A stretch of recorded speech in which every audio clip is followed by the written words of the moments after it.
Shalom Aleichem, Bruchim Hanimtzoim. Today is Erev Shabbos Kodesh Yisrael Parshas Mishpatim Tovshin Pei Vov, Erev Shabbos Shkolim Emetz Hashem. This shir is actually the 13th in the series of Eved Hashem. The title of the shir is The Gift of Loving Kindness. Before I begin the shir, I'd like to mention a magnificent gift of loving kindness. Torah Anytime Emetz Hashem is having their annual campaign to try and raise the funds. They have an enormous budget. Shimon Kol Yaakov had mentioned that it's enormous, over $3 million they're trying to raise in order to keep Torah Anytime going. What is the greatest gift, Rabbi Yisai, that you can help somebody else? Give him the gift of able to learn Torah wherever he is, under all circumstances. People learn Torah through Torah Anytime. Make your loving kindness gift and give it to Torah Anytime. And Hashem, and the organization should grow. Mechayel El Choyel.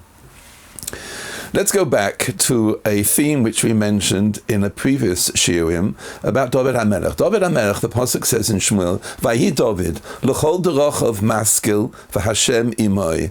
The Novi Shmuel describes David as somebody who is a maskil, an enlightened person. The Vilna Gaon says in Mishlei, someone who is correct in his thinking, his logic is correct. V'Hashem imoi, and Hashem was with him. Maybe as an example, we can take Perek 116 in Tehillim, Kuf Tes Zayin. David HaMelech said, Ki chilatzta nafshi mimoves, es eini midima, es ragli midachi. You helped me, HaKadosh Baruch Hu, for my eyes were crying and my legs would stumble and I couldn't carry on. For all the difficulties, all the tzars which David HaMelech had.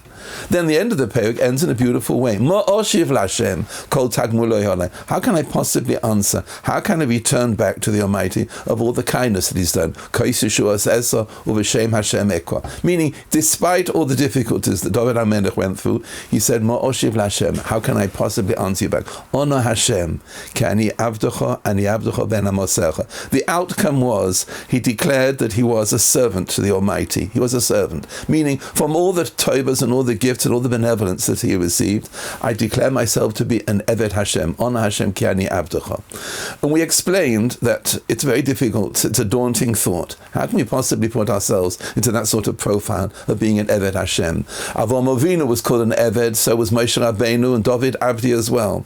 How can we put ourselves into that position? And we brought in the previous shir the Mishnah of Shimon HaTzadik at the beginning of Pirkei Avos. Shimon HaTzadik haya omer, al shlosha dvarim ha'olam oimed. The world stands on three cardinal principles: Torah, Avodah, and Gemilas Chasodim. And we mentioned there that Rabbeinu Yonah has explained that it's unlike the Mishnah later on, Al Shlosha Dvarim Ha'olam Kayim, on which the world exists. That Mishnah is talking about the maintenance of the world. Din emes v'shalom, on din, judgment, truthfulness, and peace. But Shlosha Dvarim Ha'olam Oimed, says Rabbeinu Yonah, is quite different. This is why the world was created.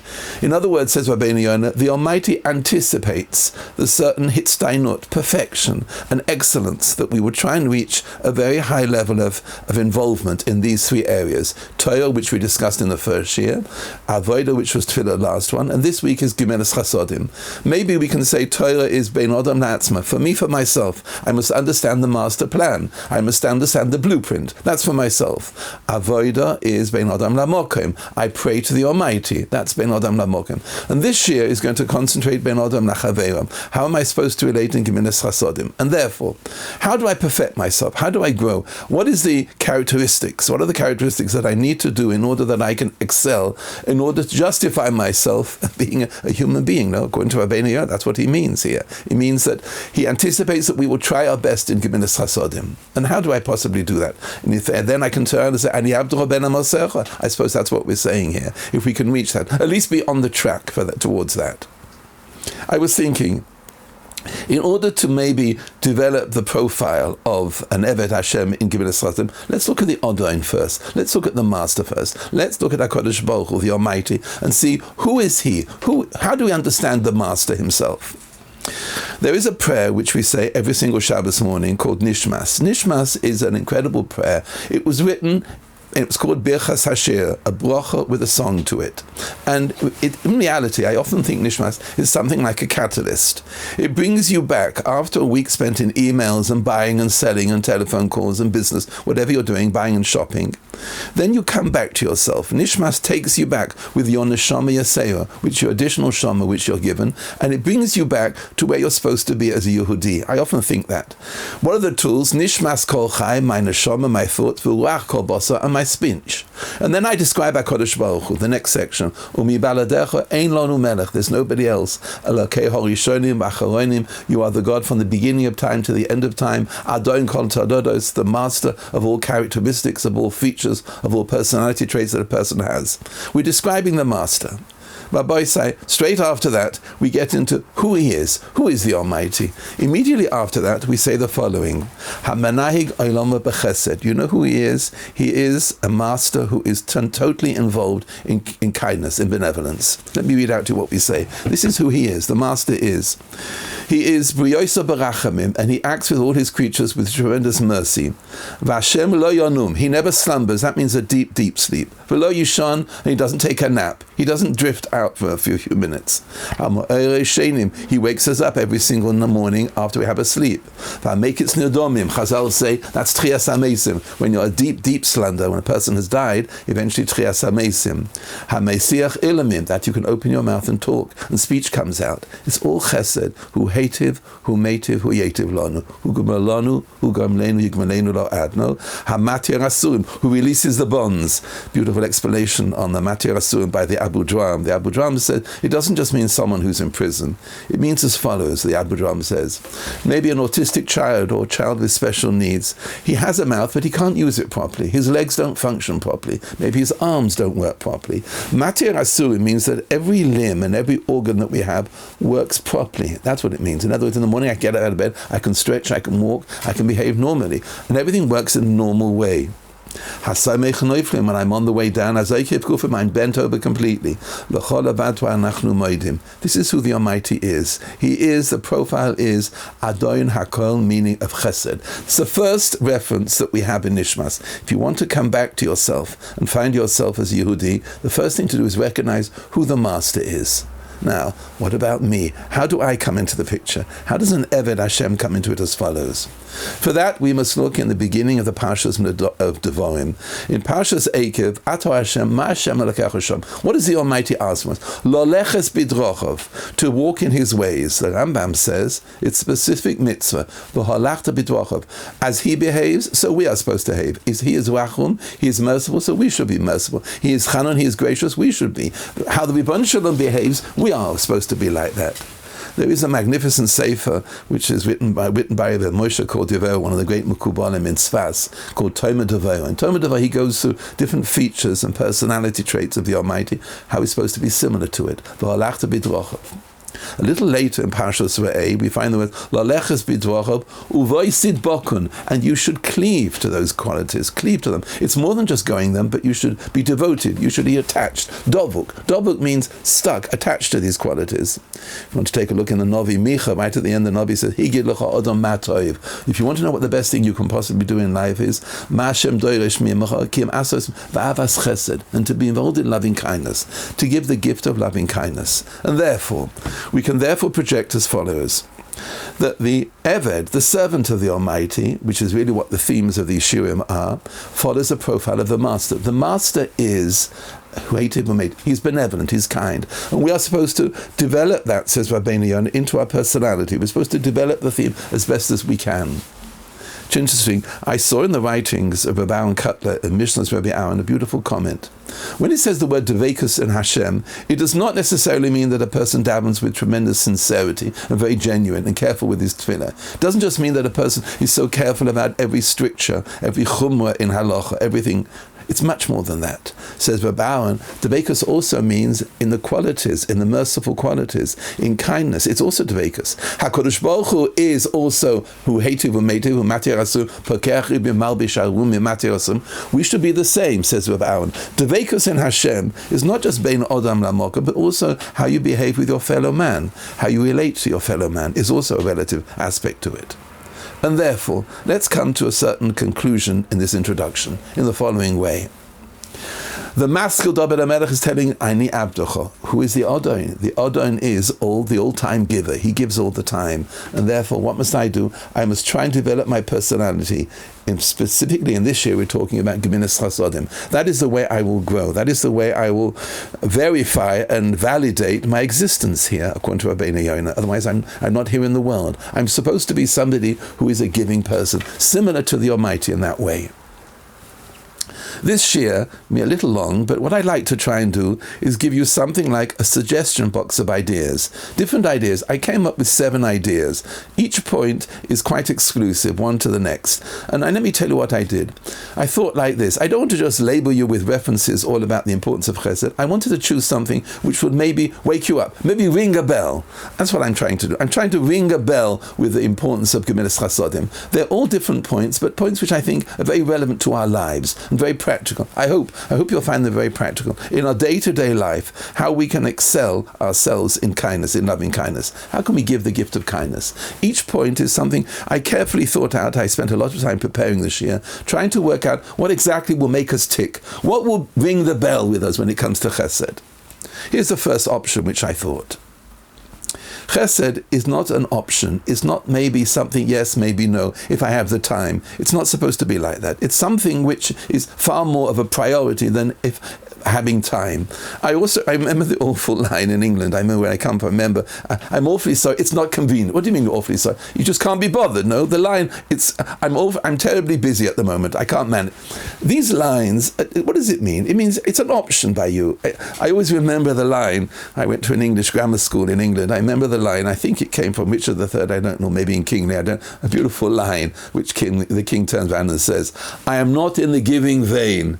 That's what it's all about. No, I'm not in the mood. You're not supposed to be like that in the mood. You're supposed to be somebody who takes it on. It's not an option. Something as best as you can to try and be it. It's not a choice which you choose. Maybe yes, maybe no. Not if I'm in the giving vein. If it's inconvenient, so it's inconvenient. No, that's the point here. The word inconvenient often means I can't be bothered. No, that's what it really is behind it all.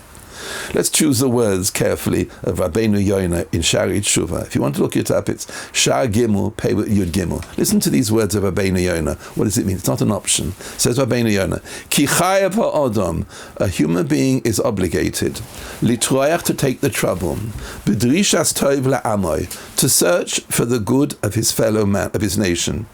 V'lishkoid, and be diligent, v'amal nafshal, with great effort, al takonas chabeva, on the welfare and the benevolence of his fellow man.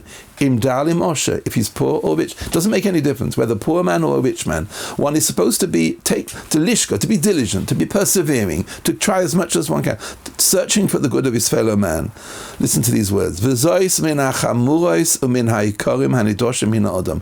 And this is one of the basic principles, a cardinal principle of humanity is to look after the good for somebody else, to search for somebody else. What is the best thing to do? To search for the good. It's expected that in humanity a person will search for the good. If you ever have a chance to open the beautiful Sefer by Reb Chaim Volozhin on Nefesh HaChaim, in the introduction, the son of Reb Chaim, Reb Itzela, writes as follows: my father told us all the time, we are not here to look after ourselves. We are here to care for and look after other people. It's a it's a duty, not a matter of convenience or an option or something like that. I remember I used to be as a lawyer in England. I remember I once opened a law society gazette for lawyers.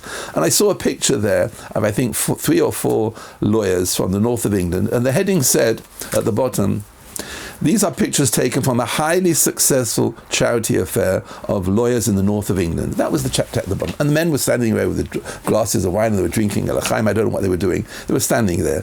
And the caption said at the bottom, this was an outstanding, successful evening. They raised £15,000. Rabbi say, £15,000 would be an embarrassment, no? For charity, from the biggest wage earners that there are in the country, maybe the lawyers of the bank, they can give only £15,000. We would be embarrassed to print such a thing, no? How can you print such a thing? £15,000. It wouldn't even make a comment in a newspaper. It doesn't begin by non-Jewish people. It doesn't exist now. They don't understand the quality of kindness of giving. I remember reading once that a a fabulous charity donation which was given by President Bill Clinton. He gave his old couch over to charity, to an organization. Couch. We would be embarrassed to say such things, no? We are duty bound to take the trouble to be able to do that. The first point, therefore, it's not an option. The second point, which I want to point, the second thing is, when it comes to Gemilas Chasodim, it's the level of involvement. I mean in the following way. It's like a demeanor, like a countenance. What is your outlook? What is your mindset when you come to see somebody? What is your personality as it comes over? What is your offering what is your demeanor? What is your countenance? What is it? What makes you tick? What do people look at you? How do you react when someone comes over to you or something? Is your demeanor an open and giving person, or is it not like that? I think it's very much a question of a demeanor, of a countenance, how you relate to people, what your natural response is. One has to develop. If it's not natural, then one has to try and develop it and cultivate it, I suppose, inside oneself. That's the piece behind it. I'd like to bring you a pasuk from Eshes Chayil, which talks, as you know, about the qualities of a magnificent woman. But as you know, the Vilna Gaon says, maybe you don't know it, at the beginning of Eshes Chayil, he says as follows: Chayil is gematria 48. And Eshes Chayil is a Talmud Chacham who has the 48 kinyanim of Torah. It's talking about a Talmud Chacham who is married to his Torah. Of course, it means as well a woman as well, but in reality, there's no excuse for a man. Eshes Chayil is talking about the qualities of a Talmud Chacham, a man just as well as a woman. One particular pasuk under Vav. Listen to this pasuk. V'atokam ba'od laila. She gets up in the middle of the night. V'titen tev levesa, and she gives food to her house. To the children. She gives a baby a bottle, or gives cereal in the morning, or a sandwich. V'choik lena'rosecha, an instruction to her maidens. Rabbi say, let me ask you a question. Where is the Eshes Chayil in this pasuk? What does Shlomo HaMelech mean? Every woman gets up. Any woman gets to hear the baby crying, and she gets up in the middle of the night. Of course she gets up in the night. She gives the child food, a bottle. Every woman would give food. She doesn't give a sandwich. That's cool cruelty. Where's the Eshes Chayil? V'choik lena'rosecha, tidy your room, wash the dishes, go to the makolet, tidy up the house, sweep the floor. Instruction is given. Where's the Eshes Chayil here? Please tell me. Getting up in the middle of the night, giving a cereal to a child, or giving a sandwich. Where's the Eshes Chayil? La'anias daiti, I would like to suggest as follows. There's one word in this pasuk which hinges and switches it over to an Eshes Chayil, to a woman of valor. It means as follows. Vatitein. The word vatitein, Rabbi say, always means an ayin tova, a good eye. That's what it means. Vatitein. Hu noisein lechem l'chol basar ki la'olam chasda. We say in Benji. Ha noisein la'yoif koyach. There's a beautiful chazal. Ha makabel es odom b'sever ponim yofos. If someone greets a friend with a beautiful smile, ki ilu nosan loy kol matonas tova shaba'olam. As if he gave him the most wonderful gifts in the world. Nosan toy is always something give. It's not what she does, it's how she does it. It's how she gets up in the middle of the night, how she gives the cereal, no, how she does it. It's not necessarily what every woman gets up in the middle, but how does she do her patience, her love, and her care to the child, no? Does she do aeroplanes with the child when the child wants to eat? No, she gives them. Does she just throw the food in front of the child and walk away? Well, she helps the child to eat. Sometimes the child can't eat or doesn't want to eat. There's a way of doing it, no? It's the chein and the love and the devotion toward the child. It's the ayin tova which comes out. And that, I think, is the demeanor that we're talking about here. The demeanor is everything. It describes the level of involvement which a person has, not just by Eshes Chayil. When it comes to Gemilas Chasodim, it's the approach, the outlook that a person has. I'd like to share with you two incidents which have happened to me. My oldest daughter, Esti, went to school with the daughter of the Rav of Arzei Abira. The name of the Rav was Mordechai Shakavitsky, Zecher Tzadik Livracha. He was a wonderful Talmud Chacham, very much involved in Kiruv. He was the son of the Gateshead Rav, Rav Shakavitsky from Gateshead. But Mordechai Shakavitsky was a Rav in Arzei Abira, and he had passed away, Zecher Tzadik Livracha, Olav Hashanam, and my daughter was in his daughter's class. And I came home one evening from Koilo, and my daughter said to me, Abba, I'm going to the Levaya of Rav Shakavitsky. My daughter is in the class. I said, I'd like to come with you. He was such a great man, Rev Mordechai. I felt I must go as well. I didn't have a connection with him, but I heard about him. But I told my daughter, I can only stay for half an hour. If you know, Arzei Abira is right next to Shmuel Hanovi in Geula there. I said to my daughter, listen, the men will be on one side, women on the other. Meet me on Shmuel Hanovi after half an hour, because then I'm going to go straight back. I'm taking a taxi back home. I stood there at the Levaya listening to the Hespedim, and after half an hour I went on the street and I couldn't find my daughter. She wasn't there. And I had to go back. So I decided I'll walk over to the women's section. Maybe I'll try and find my daughter. If you know, Alzey Abir is on a circle. So the men were on one side of the circle in front of the buildings, and then the women were on the other side of the circle, and they were by microphones. They were listening to, on the loudspeaker, they're listening to all the Hespedim, which were being, the funeral orations which were being said. I walked over and I saw something, the most incredible sight, which shook me enormously. There must have been, I think, about 200 women. All of them were like this. All of them, their eyes closed and shockingly backwards and forwards. It was an incredible sight. The women were involved. Now that's the point. The involvement. The men were not behaving like that. Men were listening to it, but there wasn't this sort of involvement. A woman gets involved. No, it's the most beautiful feature. There's Vatitein, the involvement of it. The women felt the mourning. They felt it behind it all. Eventually, I found my daughter and we went back. But that's the point. The point is the level of involvement. We're very fortunate, b'chastei Hashem, thanks to the Almighty, we're able to make several Shalom Zochas. I remember there was one incident, my wife sent me off, I went to Briesel's in Meir Shoyim, the bakery there. My wife gave me a list of things, what to buy for the Shalom Zocha. There was a marble cake, there were certain cookies. She said, come back with all these things. I walked into the store, and I knew the woman. I used to go there quite often to buy challahs on Erev Shabbos. I walked into the store and I said, we have a Mazel Tov. She said, oh, Mazel Tov. I said, we have a little boy, we're making Shalom Zocha. My wife gave me a list of what to buy. She said, what did your wife say? I said, marble cake. She said, no, don't buy the marble cake. Don't buy the marble. Then she said, don't buy those cookies. And everything which I mentioned to her, she said, no, don't buy that, don't buy that. I turned around to the lady, I knew quite well. I said to 1 minute, who is making this Shalom Zocha, this Simcha, me or you? She turned around with a massive smile on her face and said, we are making it. Isn't that a beautiful answer? The involvement. It's not your Simcha, it's our Simcha. What a beautiful line that is. We are making it. That's the point. The involvement, no? The demeanor of the woman. That's what it was. There's Vatitein inside it. It's our Simcha.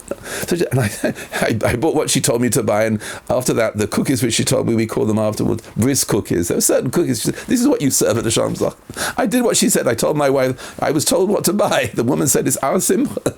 And I came home with a different package from what my wife has sent me. That's the second point. The second point is the level of involvement, the demeanor, the Vatitein. The third point, number 3, which I like to bring out, is the following point. In order to be involved in Geminach Hasodim, Rabbi said you need a certain level of maturity. Try this suggestion. I hope it rings a bell.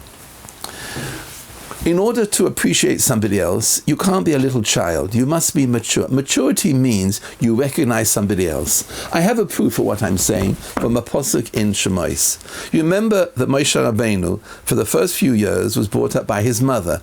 Basia told Miriam to take the child over to somebody, and eventually it was Yocheved, and Yocheved nursed the child. And for a few years, I think 2 or 3 years, Moshe Rabbeinu was by his mother. The posuk says as follows: it's Shemais Perek Beis pasuk Yud. Vayigdal hayeled. Eventually, the child grew up. I think he was 3. He stopped nursing. Vativiyehu lebas paroi. Yocheved brought Moshe Rabbeinu to Bas Paroi. Vayihi lo leven. She was like a mother to a child. Vatikra shema Moshe, and she called the name. She had the privilege to give the name of Moshe. Vatoyme ki min hamayim ashisiu. I pulled him out of the water. The child was no longer 3. He was now grown up, meaning he was older than 3. He was grown up. Next passage, Moshe. Again, it says the word Vayigdal Moshe. My question is, we just told me Vayigdal Moshe. What is this second Vayigdal Moshe for? The next words are Vayetze Alechav Vayah B'Siv Loisam Vayah Ish Mitzri Makesh Izvi. Moshe Rabbeinu now grew up, not necessarily in age, but he was mature. He was mature, and the next words are, he walked the streets of Cairo crying his eyes out. He saw the pain and the suffering of the Jewish people, and he realized how difficult it was. Nosan Eino V'Liba, he gave his eyes and his heart for Klal Yisrael. It bothered him. It disturbed him terribly.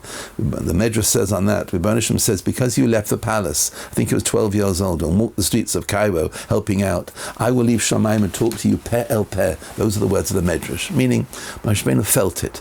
Growing up means you notice somebody else. That's the lesson. The second Vayigdal I'm suggesting means what the Smichas HaPosuk, the next words are. He went out and he saw the difficulties which they're going through. That's the definition of maturity. But we can perhaps take a little bit further, a little bit deeper, without being cynical, but I think this is true what I'm saying. You can have an 80-year-old woman who's really like a 3-year-old in reality. She thinks of nobody else but herself. She can't think of anybody else. You can have an 8-year-old girl who's like an 80-year-old Bobby. She's so caring. It's not a matter always of age, it's a matter of maturity. Some people never become mature, they only think of themselves. And some people, when they're very young, but they have tremendous responsibility. I remember just an incident in England when we were growing up. My father, Oliver Shalom, used to be the Rav of the old age home of the Moshe Zakanim of people. And he brought back once the following story. It's a tragic story. There was an older man who had married a very younger woman, and they had a few children. I think he was in his late 60s, and the wife, I think, was in her 40s or something like that. And then she had died. And the court had ordered that the children should be given over to an aunt who was completely religious, had no connection to Yiddishkeit whatsoever.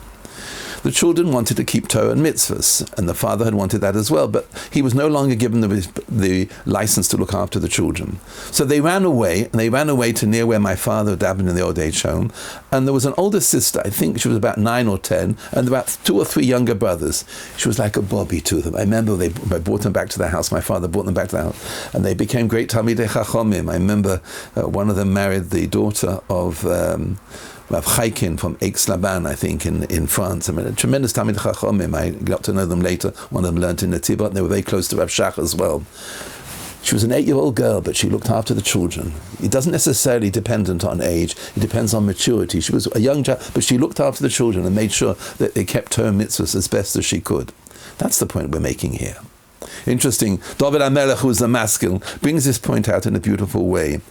In 2 places, 2 references, we find that David HaMelech refers to women. Both of them really have the same theme behind it. In Perek 144, Kuf Mem Dal, he describes a single girl. B'noiseinu kezovios, mechutovos tavnis heichal. Our daughters are like cornerstones, keeping the design of the building, carved out for the design of the building. A single girl in a house is like a cornerstone. If you have cornerstones which are very strong, then the walls can shoot up and the house will not collapse. If they're wobbly, the whole house will collapse. A single girl in a house is a cornerstone. She's not a mother, but she has tremendous responsibility, no? Bas tchila siman yofel abonim. It means that. An older girl, a girl in a house who's single, takes on responsibility for the home. Excuse me.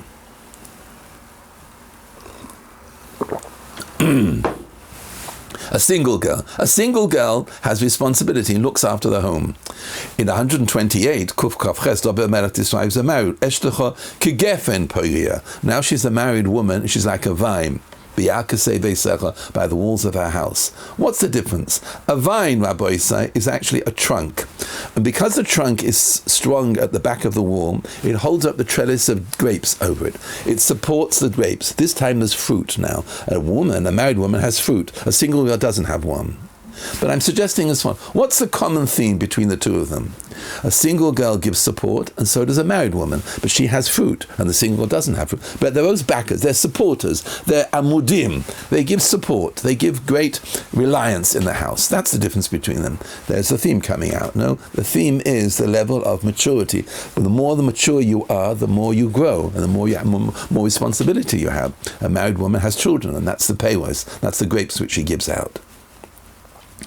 My next point is, the first is, again, it's not an option. The second is the demeanor. The third is maturity. The fourth point, a suggestion, I hope this rings a bell with you, a fourth idea which maybe can help you and give you a certain inspiration, I hope, an aspiration in order towards Gemilas Chasodim, in order to become an Eved Hashem, the gift of loving kindness. Come back to the theme of David HaMelech. And this is what I think we can look at as follows.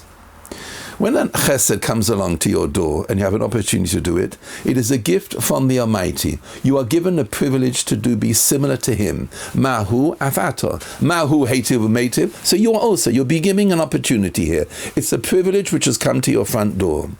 The beautiful expression, do you remember in the Akedah when Avraham Avinu saw these 3 Arabs walking past his house? Ki alkein avaltem alavtechem. 1 minute. You pass my house for a reason. Don't just walk past. Come in. Let me entertain you. Let me look after you. Let me grant you something. Let me give you something to eat.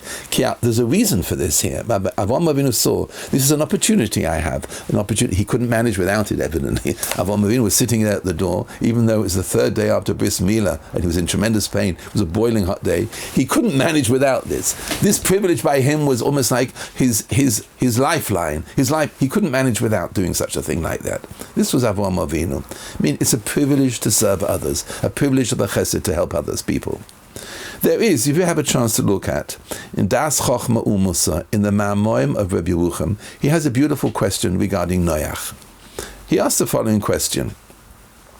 If, as we know, that Noach was an Ish Tzaddik B'Tom, a great pious person, a very righteous person, Ish Tzaddik Tomim B'Doros, he was unique in his generation, was there no other way, asked Rabbi Yerucham, that the Almighty could have saved him by becoming a zookeeper? Just a zookeeper looking after the animals? Is there no other way? Couldn't the Almighty have found a mountaintop with a deck chair and a bottle of Coca-Cola? Put him at the... If he was such a Tzaddik Tomim, why make him into a zookeeper? There's a medrash which I once saw, that Eliezer, who was the servant of Avraham, met one day Shem, and he asked him, tell me, what was it like inside the ark? Basically, Shem said, 24/7. It was unbelievably difficult. There was hardly any sleep, the smell of the animals. It was very confined quarters. It was unbelievably difficult. 24/7. It was impossible. We hardly slept at all. The conditions were very, very difficult. But why? Why was it that Noach, in the time of the Mabul, had to become a zookeeper? This Tzaddik Tomim B'Doros could be saved another way. Rabbi Yerucham answers with the Gemara in Kiddushin Daf Lamed Beis, and the Gemara describes Lamed Beis Lamed Beis. The Gemara explains as follows: a beautiful Maisa, but he uses this as the answer to the question: was there no other way the Almighty could have saved Noach but by becoming a zookeeper?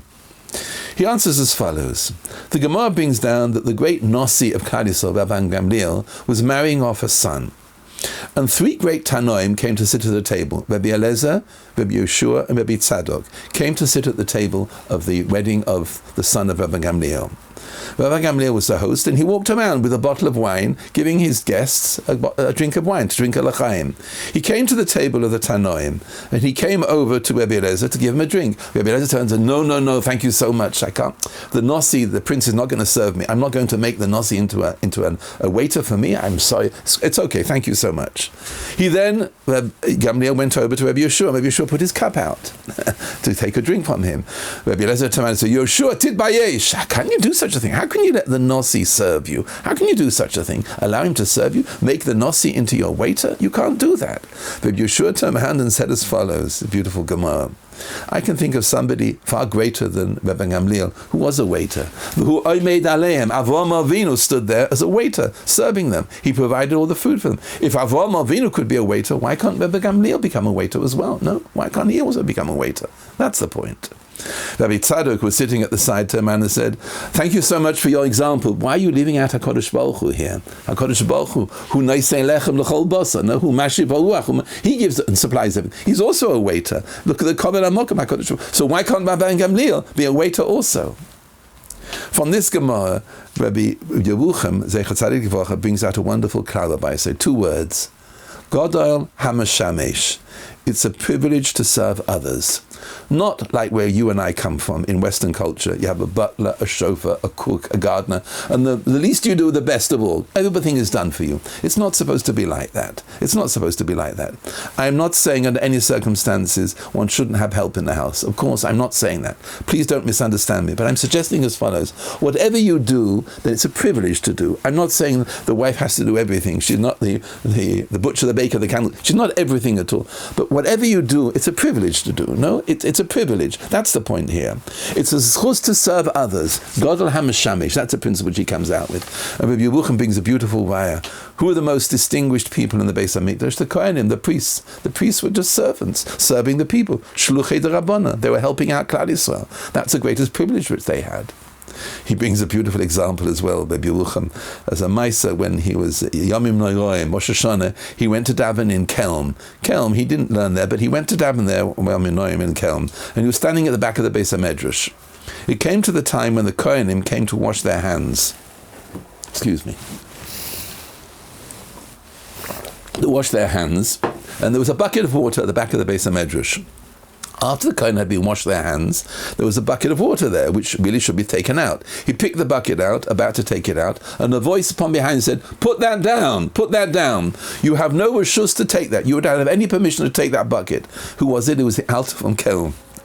The Alter said, this is my privilege to do. It's my privilege. Don't take away my privilege. You know, in Kelm, there's a whole, who is privileged to wash the toilet, the bathrooms, who is privileged to tidy up, to sweep the floor, to clean the windows. It was all privileges. That's the chinuch that they had there. That was the education. Entirely different from where we and I come from. No? Western culture is quite different from that. Godal HaMeshamish, it's a privilege to serve other people. I remember, it's an awful episode this, I remember I was once in a house in America, and it was late Thursday night, and I came back after giving a shiur, and the Baal HaSabayis was inside the house. It was a very wealthy home. I was staying in the house, and she was preparing Shabbos. And I was sitting there having a meal. It was about 10 o'clock at night or something like that. And she was making Shabbos. And I heard her say these following words. It was an awful comment. Another Shabbos I have to prepare. And it was a groan. And I was shocked by the groan. It's a privilege to make Shabbos, no? To serve other people. And it was such a shame. I remember the woman had all the resources to... Whatever she does, it's a privilege to make Shabbos. No, it's tremendous. It's chus to do. And I was very upset by the comment. I remember hearing it. It stayed with me. Chaval to say such a thing like that. No, it's a privilege not to serve that. I remember when we were first married, I think it was a month after we were married, my wife suddenly called me up and said to me as follows, guess what? I made challah for Shabbos. She was overjoyed. It's the first time she ever made challah for Shabbos. It's a privilege to make something for Shabbos. She should be well, my wife. That's the point here. The point I'm making, it's a privilege to serve. And therefore, if an opportunity comes along, like Avram, that's the reason why you pass my house at Avram Avinu. That's the point which I wanted to make, which I think is a very important point. My next point is something else. Number 4 was a privilege. Number 5 is something which I think is very pertinent and very relevant to our lives as well. My suggestion is as follows. When it comes to doing a charity, you should consider these words. What does it mean, a kind word? To say a kind word to somebody else, that's also a chesed. I'd like to begin maybe in the following premise, and maybe give you a principle when it comes to interacting on a social basis, bein adam lachaber, being somebody else. Look at the master a minute. Look at the Odaim. Kodesh Baruch, you wake up every morning. He has no motive behind it. His interest is only that we get out of bed and we'll talk. No, the food is on the table. His interest is one thing: what is good for us, who hate it, who made it. He's providing us with whatever we need. No, that's the nature of the Baruch. Birchas HaShachar means he is Malbish. He provides. There was nothing else. His motive was a pure motive, meaning what is the best for me? How can he entertain me in the best possible way? I'm suggesting as follows: when it comes to a kind word, or you're dealing with somebody, stop a minute and think, what does that person need to hear? What is the best for that person in that position? What would he gain from, if I said, what would relax him? What would make a person feel good? That's the point. A kind word means you stop a minute before you do maybe the mitzvah Bikur Cholim or Hachnos, whatever the mitzvah is, whatever the connection with somebody. Stop a minute and think, what does that person need to hear? Not what I want to say, what does that person need to hear? And it applies to everything, no? Having guests in your house, because I want to feel so good with guests? No, for the benefit of the guests, no? Person is giving a shiur. Why? Because I feel I must say something out. No, it's for the benefit of the listeners, of the Talmidim who are listening to. That's the point behind it all. It's not what you want to get. If you're doing something for other people, what do they need to hear? What will they gain from? That's the point I'm making here. I think that's a fundamental issue. What is the gain for the people? How can I possibly help them? In what way? I'd like to bring you some personal examples which I'm referring to, which I think are very relevant to this issue. Always with the premise, like HaKadosh Baruch Hu, Mahu Afato. He's thinking of my good, so I must also think of the good. Listen to what happened. My father, Oliver Sholem, Zecher Tzaddik Livracha, spent his last few weeks, Lo Aleinu, in a cancer ward in a hospital in South London, King's College Hospital in London. He was very sick with cancer, Lo Aleinu. It was a few weeks before he died, and I was sitting by his bedside. And as I was sitting there, in front of us in the ward, we saw the following: a black hat and a black suit in front of us. We could not see the face. In front of the face was an enormous bunch of lilac, enormous bunch of flowers. You could not see the face. In other words, whoever it was holding the flowers in front of his face, or you saw the hat and you saw the jacket. My father turned around to me with a smile and says, "Who is it? I'm the only Yid here. There's no one else Jewish. Must be somebody coming to visit me. I don't know who it is." I said, "I don't know who it is. I don't know who it was there." And the man was standing there, whoever it was, and he was holding the flowers in front of him. He must have stood there for about a minute or two. And I don't know who it is. It's obviously someone committed to me. After a minute or two, this is what he did. He went like this. Moved them away and put them back in front of his face again. And with a big smile on his face. And the other, woo! And he did that. It's a beautiful thing to do. Who was it? It was someone called Hagon Reb Sender Feuerstein, Zecher Tzadik Livrocha. He was the principal of the Yesodei HaTorah school in Sanford Hill. My father knew him from the Yachid Kalu in Gateshead. A beautiful man. But he realized this is a choila in bed, and he came to entertain, to bring simcha. My father smiled and laughed, such a beautiful way. I remember he didn't say much at the beginning. He came and sat by there, he touched my father. He said a few words, but the method, no. What does this man need to think? What does this man need to hear? That was the nature of the Bikur Cholim. Not necessarily the talking, but the action. He'd worked it out. He thought beforehand what he was going to do. What does that person need to hear? What does that person need to feel? The simcha. Let me bring another episode that happened to me. Beautiful episode. I can't possibly forget it. The night before I got married, we got married. I was fortunate to marry Terrace on the Park. My wife is from Forest Hills in Queens. The night before we got married, my father had died the year before, 1 year beforehand, and my mother had come to America for the wedding, and we'd gone out together. We were staying in Borough Park, and my mother, I took her out for a meal, and I took her home to where she was staying. I was staying in the house of someone called Harav Uri Schwager Hellman. He was the father-in-law of a close friend of mine, Baruch Yehuda Graydon, Shalita, one of the Rosh Kolelim in Los Angeles, his father-in-law.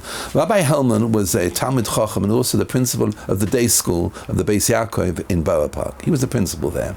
I knew that his set schedule was as follows. I was staying in the house there. Every night when he came home, he had something to eat, and he stayed on his porch learning for about 4 or 5 hours every evening. Rabbi Graydon told me at one time he looked at his Gemaras, and unbelievable, he sat and learned by himself for quite a few hours every evening.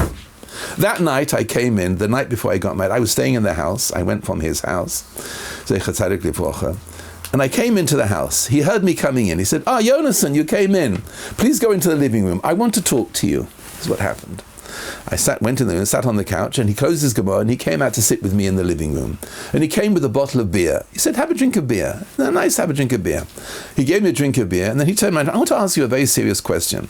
He answered me as follows.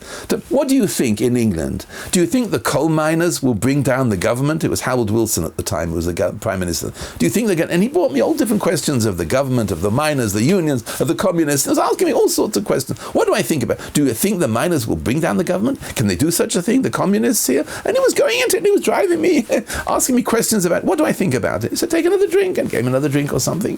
This went on for about a half an hour, discussing the politics in England, the Conservative and the Labour government, Labour Party and the Liberal, and he was discussing, evidently he knew quite a bit. He was asking me, what do you think is going to happen there? Then he turned around to me, I'd finished the beer, and he turned around to me and said, maybe it's kedai to go to bed early, night before you get married. He said, when you're in bed, call me. I want to come in and ask you something before you go to sleep. I went into bed. I remember I called him. I said, I'm in bed now. He came and he sat on the bed. He said, what do you think? Are the miners going to bring the government down or not? What's going to happen here? What's going to happen? And I fell asleep almost quickly as possible. I don't know if I was shik or not at all. I didn't realize, Rabbi Yisai, until maybe 2 or 3 weeks later, what he was doing. What was he doing? Here is a chassan. His father had died, and he's getting married, and he must be under stress, under strain. It must be like that. His mother, he took his mother. He gave his time for me and gave me a drink. He distracted me. He calmed me down. I remember in the morning I woke up, a little bit of an maybe a little bit, I was a little chicken, but I slept that night. That was the point behind it. Isn't that a beautiful chesed? What I needed to hear, he realized this is what this chassan needs to hear. He needs to be distracted and calmed down, and it worked wonderfully. What a beautiful chesed that was. Zecher Tzadik Livrocha, Reb Uri Schwager Hellman. I remember this so well. Let me tell you another episode which I remember hearing when I first came to learn in the Mir Yeshiva. It's a ma'aser about Reb Chaim Shmulevitz, Zecher Tzadik Livrocha, the Rosh Yeshiva. I was told this when I first came to the Mir.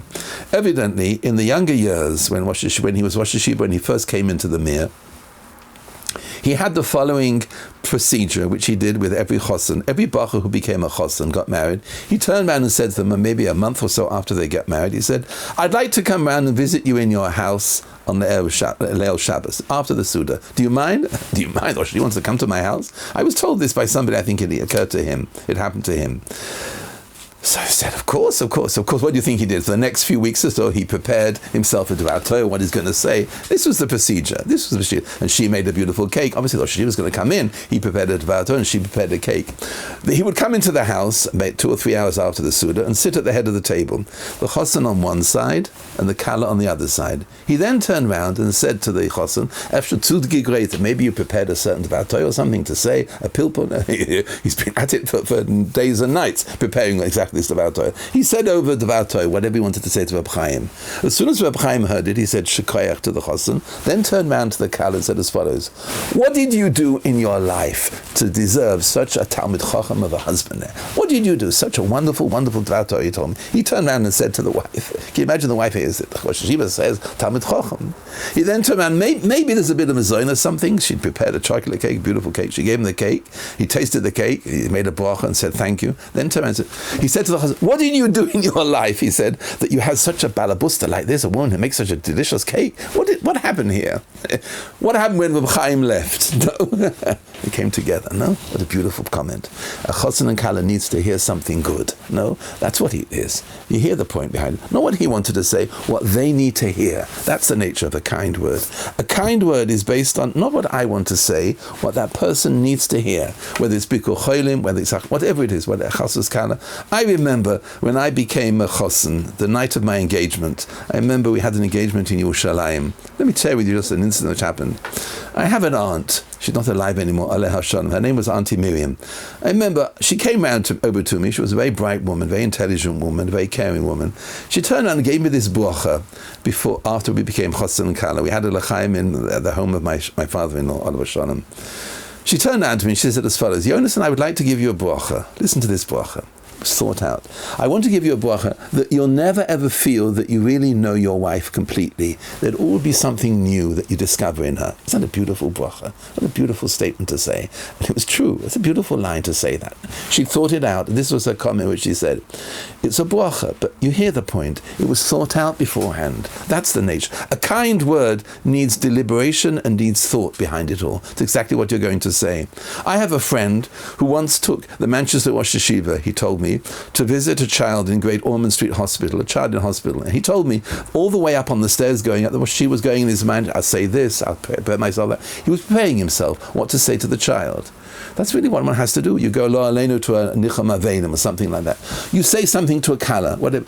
You must be prepared. You must be prepared to say something. That's a kind word. Not what you want to say, what that person needs to hear. Whether it's a choila, whether it's a chosson, whoever it is, whatever the circumstances are. Let me show you, for an example, David HaMelech and Yonasan. It's a beautiful raya, this, I think. As you know, David HaMelech was really a fugitive running away from Yonasan's father, Shaul HaMelech, and he had tremendous difficulty, tremendous straits. He was being pursued. You remember, he didn't come to the banquet of Rosh Chodesh. You remember the episode in the beginning of Shmuel Aleph. And then he ran away to a place called Noiv, where he ate from the Lechem HaPonim, which really he shouldn't have done. He wasn't a Kohen, but he was bulmus. He was starving, hungry, and he ate from the food there. Doeg saw him, reported him back to Shaul, and then he went to Gat, and then he went to Moab. So he was a man on the run. 3,000 soldiers were pursuing him. It's interesting, if you look very carefully, they never found David. Yonasan continually found David at different times and brought him food and gave him support. Listen to this conversation. If you want to look it up, it's Perek Kof, Perek 20 in Shmuel Aleph. Vayivach David escaped, he ran away from Noiv, Beroma, Vayavoy, and he came. Vayomer lifnei Yonasan. Yonasan met him on the run, he was hiding somewhere, and he said to Yonasan as follows: Mel Sisi, what have I done to your father? Ma'avoini, what is my crime which I have done? Why is your father pursuing me? Umechatosi, what have I done? What have I lifnei avicha? Ki mevakesh es nafshi, he wants to kill me? What have I done? Why is your father pursuing me like this? He was in tremendous straits, tremendous difficulty, unbelievable panic. Vayomer lo, and Yonasan answered back. Listen to these beautiful words of this close friend. Chalila, nay, don't worry, nothing to worry about. Don't worry about it. Lo Thomas, you will not die in the hands of my father under no circumstances. You know why, David? I'll tell you why. Hine lo yasa ovi dova godol or dova cotton. My father, whatever he does, every move that he makes, I won't hear. I'm living with my father. I hear everything that he's going to, where he's going. I know every move he makes, so I'll always be able to get the message through to you. Don't worry, you're under my control. I will help you. He gave unbelievable support. Basically, there's only one passage, but there are many passages in Shmuel Aleph. You hear him, he swore to him how much he cared for him, and David swore to him their love to him. It's a beautiful passage, the support. What David needs to hear was the care. Chalila, Chalila, nothing will happen to you. Such a beautiful line, which he says here. I think we can learn something from this relationship of this perfect friendship between David and Yonasan. Somebody who you really care for, someone who you're really close to, not everybody, but someone who you really care, means a lot to you. It's not a guessing game. You should make it clear where you stand. I love you, I care for you, I'm devoted to you.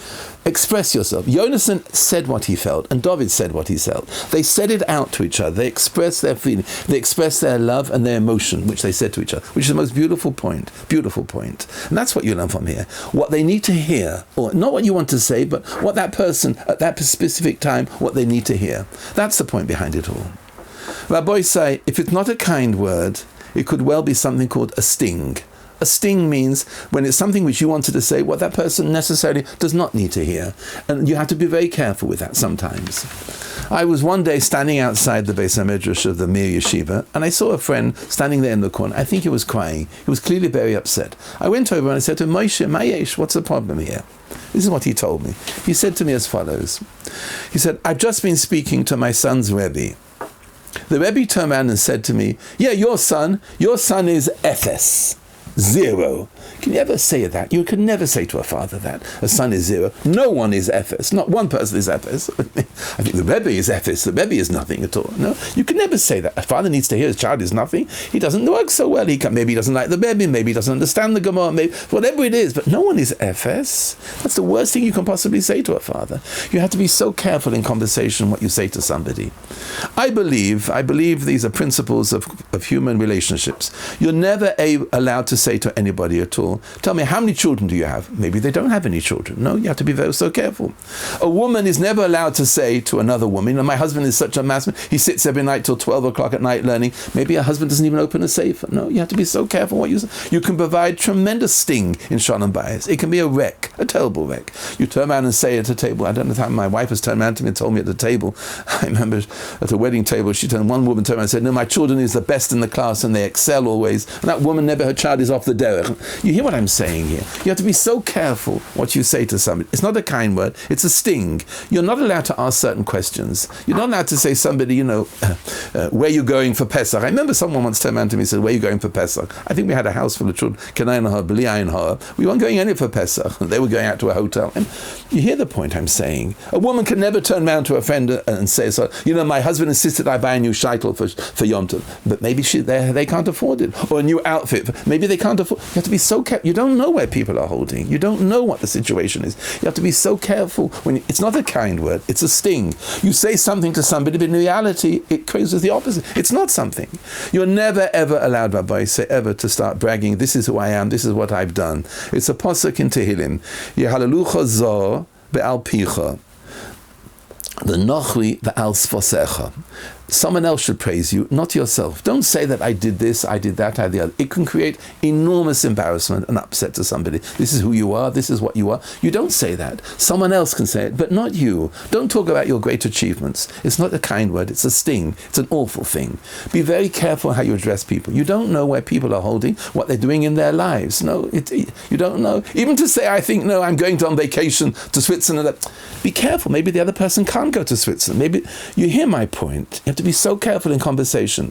I once went into a seminary here in Jerusalem, and I was asked to say a shir there, and I went inside the office, and the manahelet was standing there in the office. I was giving a shir, one-time shir there.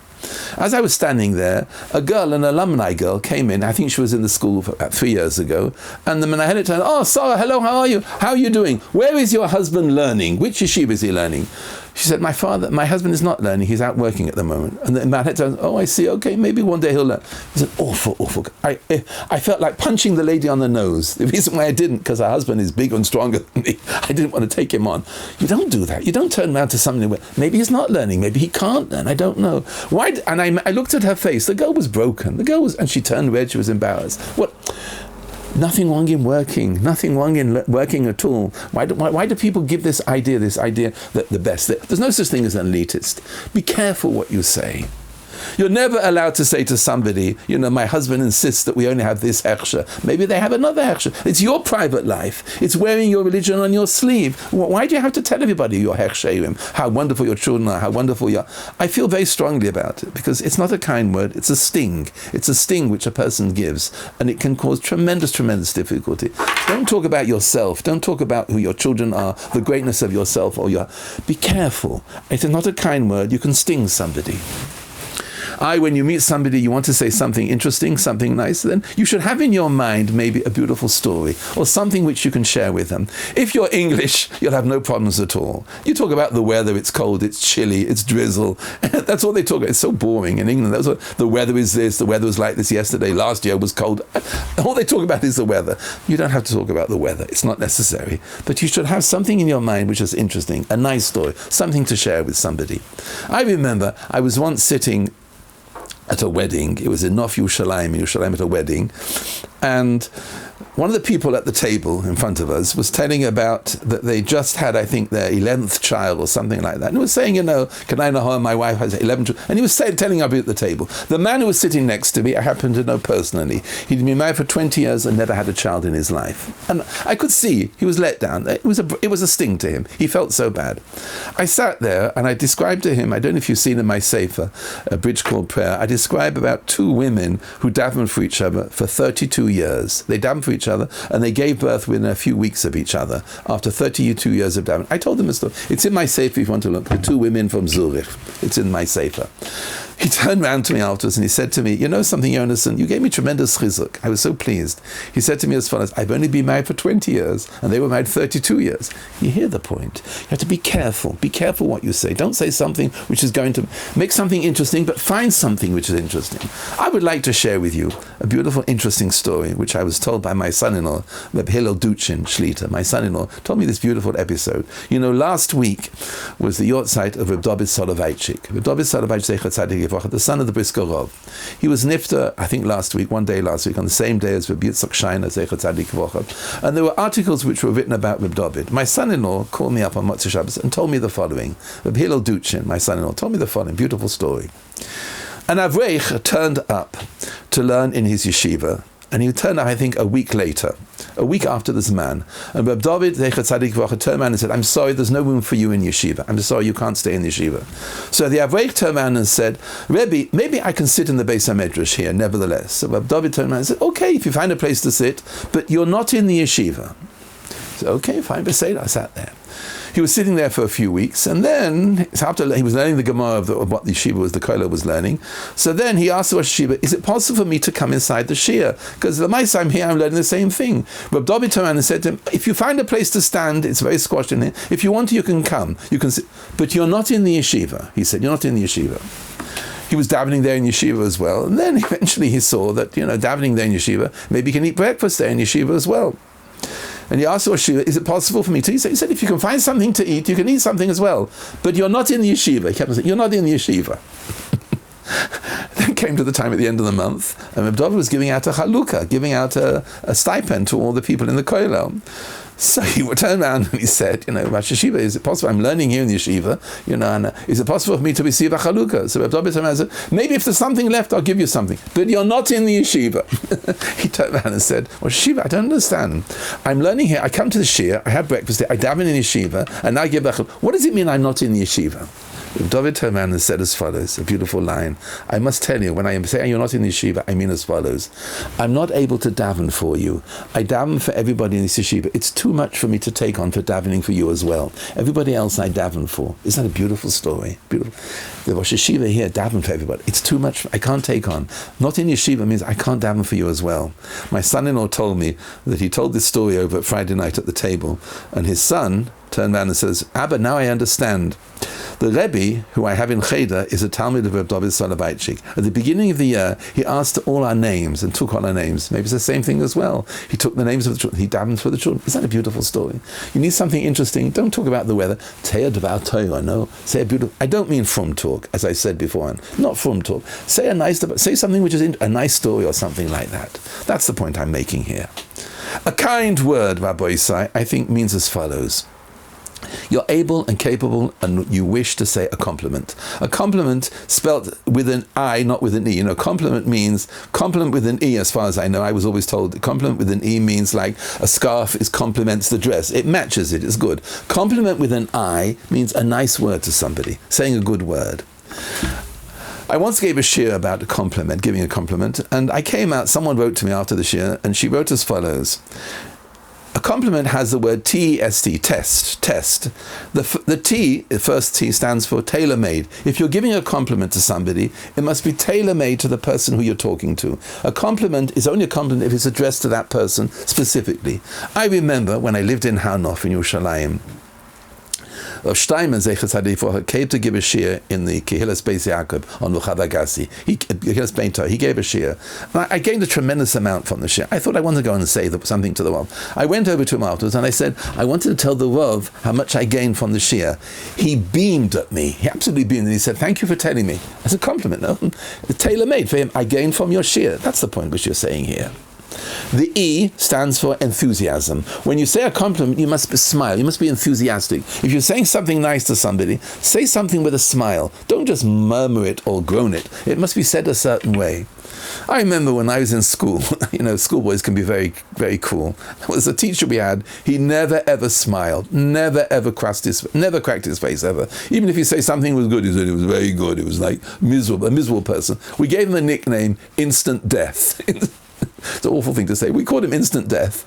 He never ever smiled. If you're giving a compliment and you're saying something nice, you must say something with a smile to it. No. S stands for specific.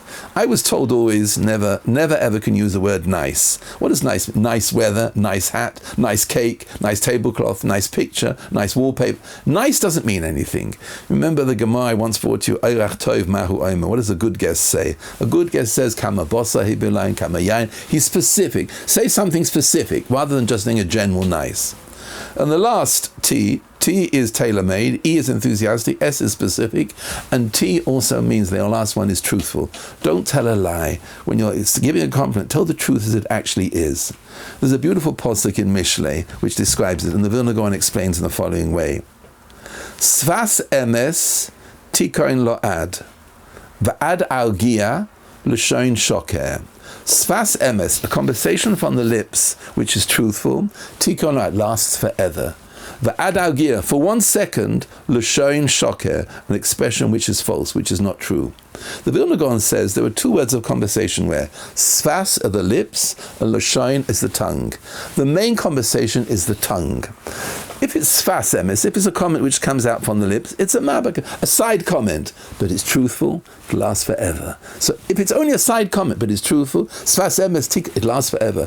Va'ad algia, for 1 second it lasts, it's a long diet. Isn't that politicians? They talk and talk, but it's all a sheker, no? Ad algia, it lasts for a second, as long as they say it, and it's gone. Even though it's a long diatribe, it doesn't mean anything, because it's sheker from the beginning. That's the point which we're breaking about. What are we saying here as follows? Maybe we can bring a raya from all that I'm saying here. A kind word. There is a beautiful sentence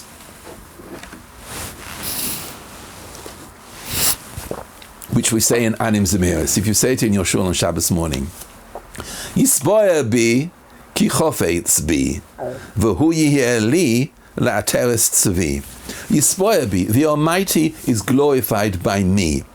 Kichofitz, because he wants me. V'hu yiheh li, and he is for me a crown of pride, a crown of distinction.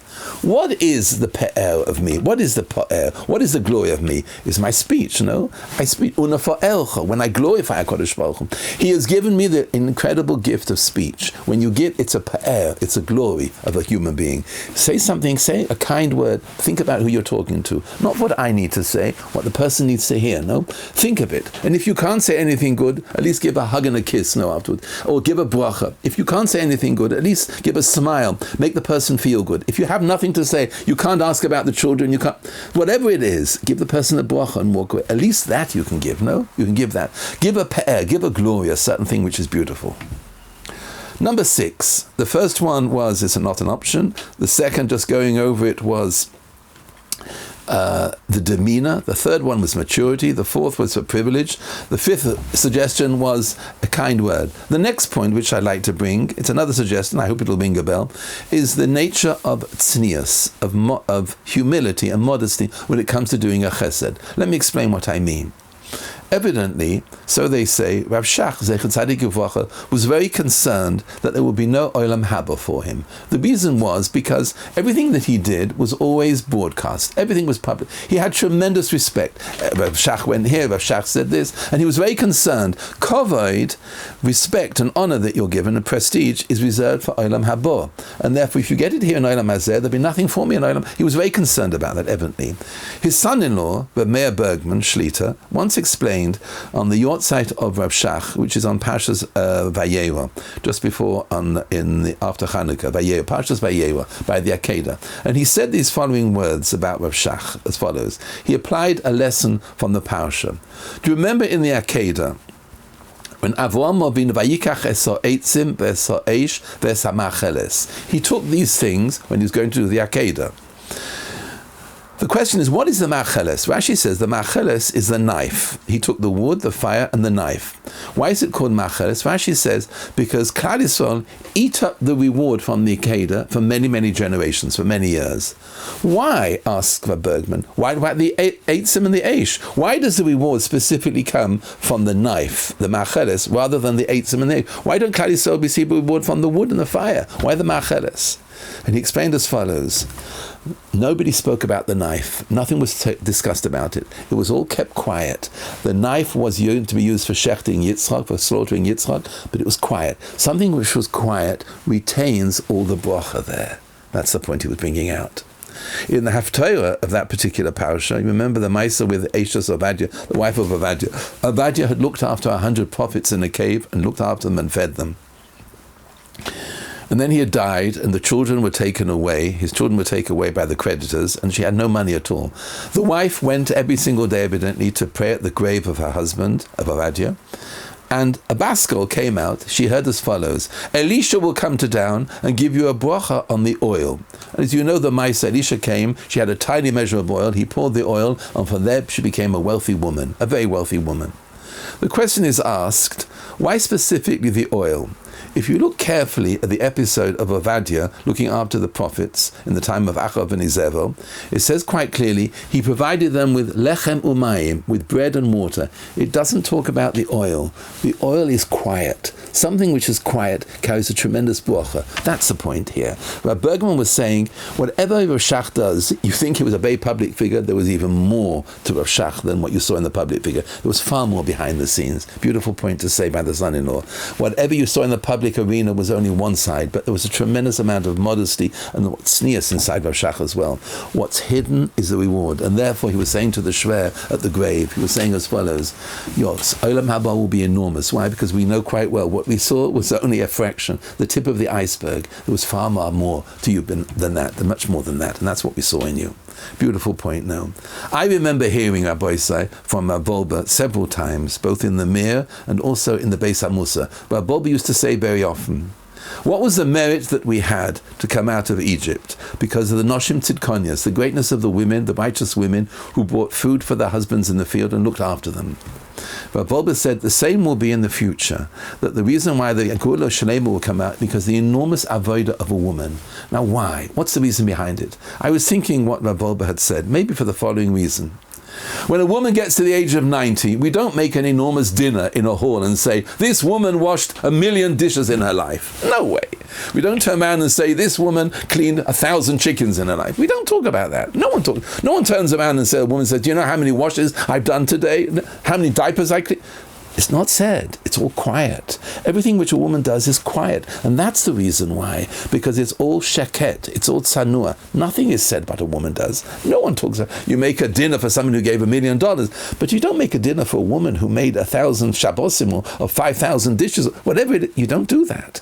It's all quiet. That's the greatness of a woman. It's all behind the scenes. Nothing is spoken about. She doesn't talk about it. No one talks. A woman doesn't come to a wedding and say, I did 5 washes this week, or I changed 80 diapers, whatever. You don't talk about that. Since you don't talk about that's where all the bracha is there. Something which is salmu min ha'ayin, eina bracha shayra ela dava has, which is hidden from the eye. That's the reason why noshim tzidkanias. That's the suggestion I'm saying. The last suggestion, which is a long share this, but I'd like to bring the last point, achwen chaviv, maybe. I thought of maybe looking at the end of Shemona Esrei. Every time you daven Shemona Esrei, these are the words that you say. Yehi ratzon milfanecha Hashem Elokeinu v'Elokei Aboseinu, sheyibone Beis Hamikdash b'mheil b'yameinu. The Beis Hamikdash should be rebuilt speedily in our days. B'sein chalkeinu b'soyrosecha, b'shom na'avotcha b'yira kimei olam chushanim kamanias. And there we will serve you with great fear, like in the olden days. Why do we say this at the end of Shemona Esrei? The reason why we say it is because we have now spoken out. Our lips are instead of the bulls. Our lips, says the Navi, what we do is in place of the bulls. But we should go back to the bulls. And serve you with great fear. And then the last sentence which he said is actually a pasuk in from Malachi. V'oval Hashem Minchas Yehuda b'Yushalayim kimei olam chushanim kamanias. The translation is, it should be pleasant to the Almighty, the gift of Yehuda in Jerusalem, like the days of old. We will come back to those days again. What is the meaning behind this sentence? I once heard a beautiful explanation from Hagon Rebbe Victor Nevensel, Shlita, Shehei Bari. He explained the word for the old city. He explained as follows. The word orev has 2 meanings. Orev means something which is sweet and pleasant, and orev is also a guarantor. And he explained the sentence in the following way. How will we have Yibana Beis Hamikdash? Va'ova, what is sweet and pleasant to the Almighty is what is the Minchas Yehuda? The guarantee that Yehuda turned around and said, I'm looking after Binyamin. Whatever happens, I am pledging my support. I will be responsible for this child. What's pleasant to the Almighty is the gift of Yehuda. When he turned around and said, I'm looking after this child, Yodi Tabakshena, from me you can search for him. That is so favorable to the Almighty, like the days of old in Yerushalayim. How will we get back? When we take Achrayas, where our chesed has responsibility to it, for somebody else. The Minchas Yehuda was sweet to the Almighty, because it showed really the element of Ahavas Habriyos. The Churban Beis Hamikdash took place because of sinas chinam, a mindless hatred. The greatness of chesed is that the avas chesed which comes out, and that's the avas chesed. Higid l'cha odom matov. These Rabbi are the points which I hope, the suggestions which I brought out. Hopefully, ani avdocha ben hamasech, we can turn around and say that. What are the points we should know? In order to become an Eved, look at the Master. The Master is all giving, who hated a mative, and I must be the same, Dov Kappa. I must cleave to that midah. According to Rabban, it first to Ben Adam Nachaveirem. The options are as follows. It's not an option. It's not something which if you're convenient, if you're in the giving vein, it's not supposed to be like that. According to Rabbeinu Yonah, it's an obligation, it's a chayv ala adam to do such a thing. The second point which we brought out is the demeanor, the countenance, the way that you do it. That's the titain of the woman, titain tev levesa, the giving, the good eye which is behind it all. Third point is, if you're mature, you can be a chesed. And maturity doesn't necessarily mean age. You can be a young woman, and you can be like an altar baba as well. The next point, the fourth point, was the privilege to serve. It's a privilege, it's a gift from the Almighty. He's giving you an opportunity to do a kindness for somebody else. That's the beauty behind it all. Next point was a kind word. A kind word is not necessarily something that you want to say, but something that the person has to hear. Let them hear this. Give them the support. If it's a choyle, if it's a chosen, whatever it is, say the words which will help them, like Yonasan did with David, to help you out as much as you can. Find something interesting. Keep in your mind a nice story to tell. Or Devar Torah, say a Devar Torah. A compliment is test, tailor-made, enthusiastic, specific, and also it has to be truthful as well. There's a tremendous gift in a chesed which is kept quiet. If it's sanua, that's the message we learn from Reb Shach, and also Noshim Tzidkanias. Everything is kept quiet, what a woman does. And finally, what is most pleasing and pleasant to the Almighty, the gift of loving kindness, is the achrayas, the responsibility which we take for Oval Hashem. Rabbi said, just to go back to where we began, What is the greatest gift of loving kindness? Help out Torah anytime, Emetz Hashem, in order in their campaign to give them money as much as possible, to create the ability, a gift to other people that they can also enjoy Torah as well. Be'ezrat Hashem, I hope on my life to be in Lakewood, New Jersey over Pesach. If you're interested in hosting a shir maybe in your community in the New York area, Monsey, Passaic, any of these communities around New York and Lakewood, I'll be delighted to come in. My email address is yalpren, YALPREN, rbs@gmail.com. yalpenrbs@gmail.com. I look forward to hearing from you, and please remember Torah anytime. Give a generous donation. Talmud Torah Keneged Kulam. Bracha v'hatzlacha and a good chodesh. Kol tov.